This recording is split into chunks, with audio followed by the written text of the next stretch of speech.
मतलब ओम प्रकाश को मरे जाना चाहिए था, क्योंकि न्याय तो उसको मिल नहीं पा रहा है। और अगर वो न्याय की लड़ाई को मजबूत करने के लिए उसने ये बलिदान भी दिया इस उम्मीद के साथ कि न्याय मिलेगा, तो भी न्याय नहीं मिल रहा है। तो अब आप समझिए कि हालात क्या है। मेरे नालायक निकम्मी सरकार की न्यायिक व्यवस्था, कानूनी व्यवस्था का ढिंडोरा जिसका पीटते हैं, वो पूरे देश में बताने का काम करें कि यहाँ की सरकारें किस तरह से। तो हम लोग आज भी वही हैं जहां से कल फेसबुक लाइव किया था, राजकीय सामुदायिक स्वास्थ्य केंद्र रूपनगढ़।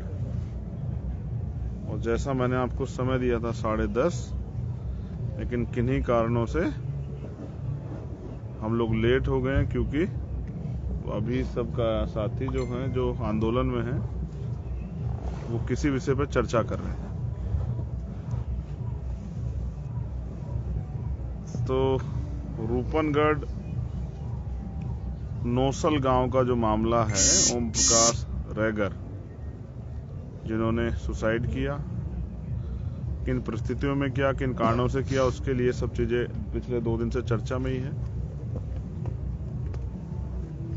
अब आज तक की क्या प्रोग्रेस है, ये भी आप लोगों को जानना चाहिए। और फिर अब हम लोग क्या सोच रहे हैं, हम लोगों ने क्या तय किया, ये भी आप लोगों को जानना चाहिए।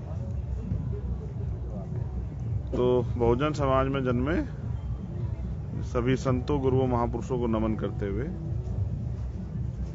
आज तीसरा दिन है। लगभग 48 घंटे से ज्यादा का समय हो गया है डेड बॉडी को मोर्चरी में रखे। बड़ी मुश्किल से आज लड़के प्रशासन से डीप फ्रिज की व्यवस्था कराई गई, जिससे कि बॉडी को कोई नुकसान ना पहुंचे। अभी तक भी कोई गिरफ्तारी नहीं हुई है। अभी तक भी वो अधिकारी, जिन लोगों ने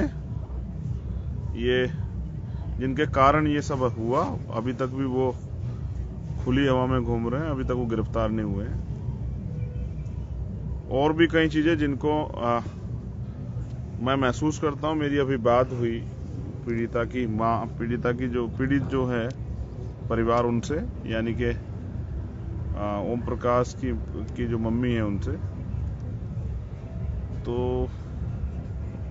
वो बड़ी बात दिलचस्प है, आपको जाननी चाहिए कि उन्होंने एक सवाल मेरे सामने रखा कि ये 2 बेटियां हैं, ये कल चली जाएंगी, हमें गांव में रहना है, हम गांव में क्या काम करेंगे, कौन हमें मजदूरी देगा, किसके यहाँ हम जाएंगे, हमारी सुरक्षा कैसे होगी, किस तरह से आगे की लड़ाई हम लड़ पाएंगे, वो लोग चिंतित हैं। और ये सवाल सिर्फ उनके सामने नहीं, ये सवाल हम सब लोगों के सामने है कि एक चला गया और दूसरे लोग अपनी चिंता कर रहे हैं कि उनके साथ क्या होने वाला। यही इस तरह का डर जो है, अगर आप सुसाइड नोट को देखोगे, उसमें भी जाहिर किया गया था। मैं एक बड़ा दिलचस्प है, आज मैंने दोबारा से सुसाइड नोट पढ़ा। अभी भी सुसाइड नोट होगा शायद, यहाँ किसी के पास है क्या? मैं एक बार उस सुसाइड नोट को दोबारा से पढ़ना चाहता हूँ। जो लोग आज लाइव से जुड़ के जान रहे होंगे, एक बार उनको घटना जाननी चाहिए। तुम्हारे पास शायद सुसाइड नोट है, वो इसमें थोड़ा सा मैं पढ़वाता हूँ, देना जरा।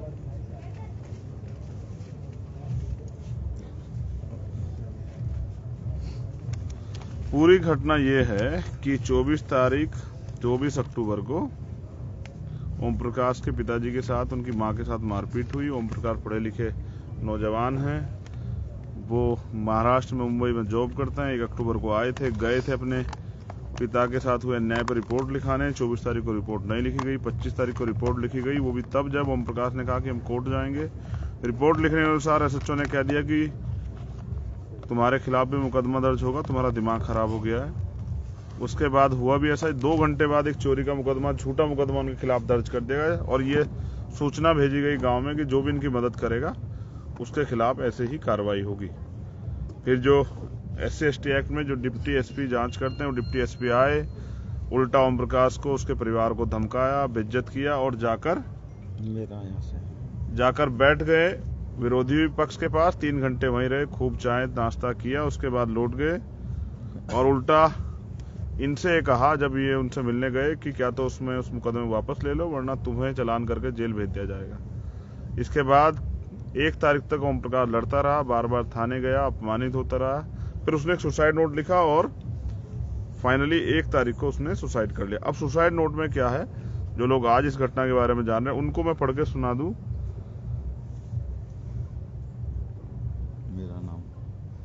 मेरा नाम ओम प्रकाश रैगर है, मेरे पिता का नाम नारायण रैगर है।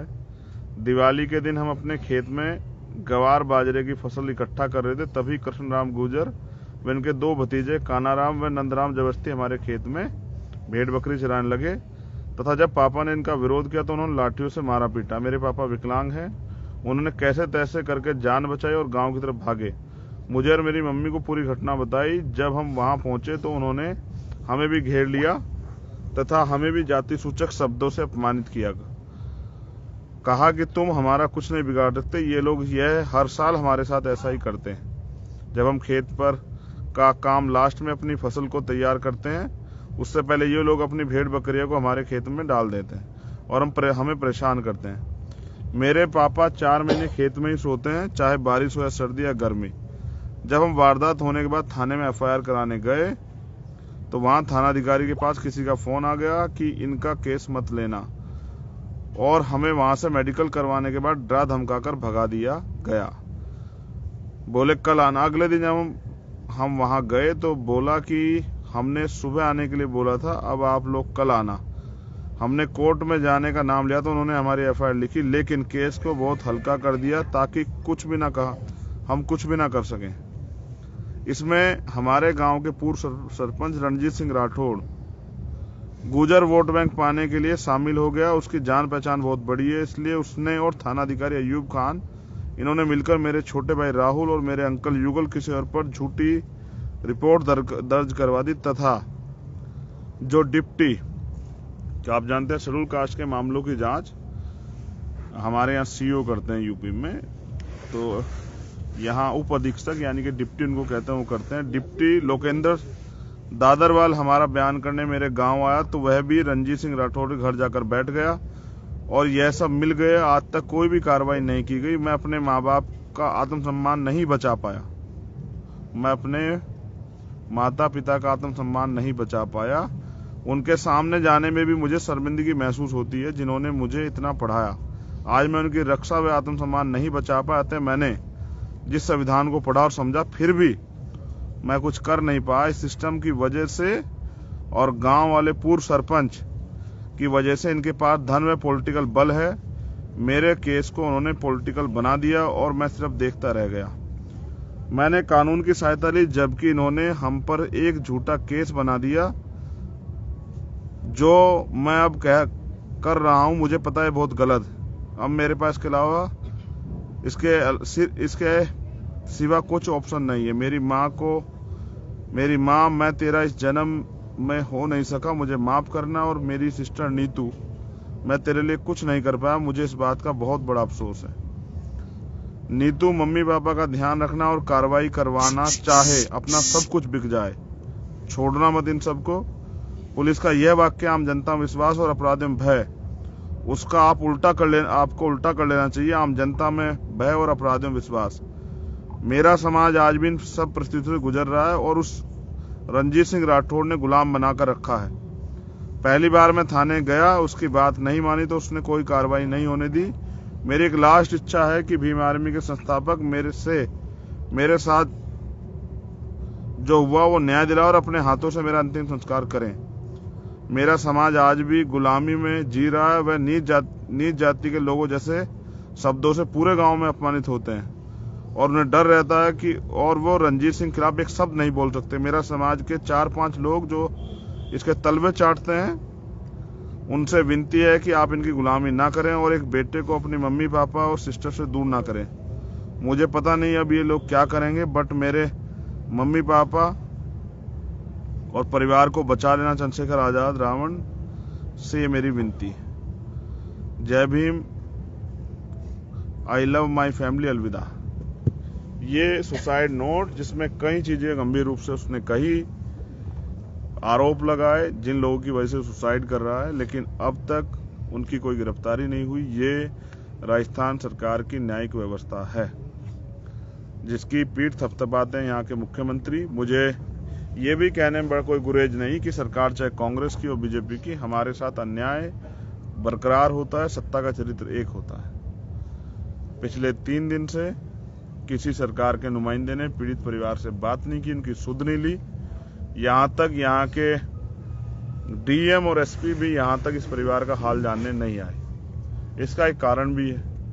इसका कारण यह है कि पिछले कुछ दिन पहले यहाँ इस रैगर जाति की महासभा मुख्यमंत्री जी ने कराई।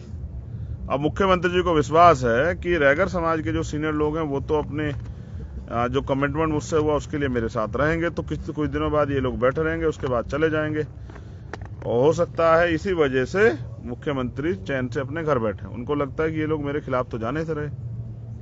इस वजह से मुख्यमंत्री इतनी संवेदनशील घटना पे एक ट्वीट करना भी उन्होंने सही नहीं समझा, ना ही उनका कोई नुमाइंदा इनके आंसू पूछने आया।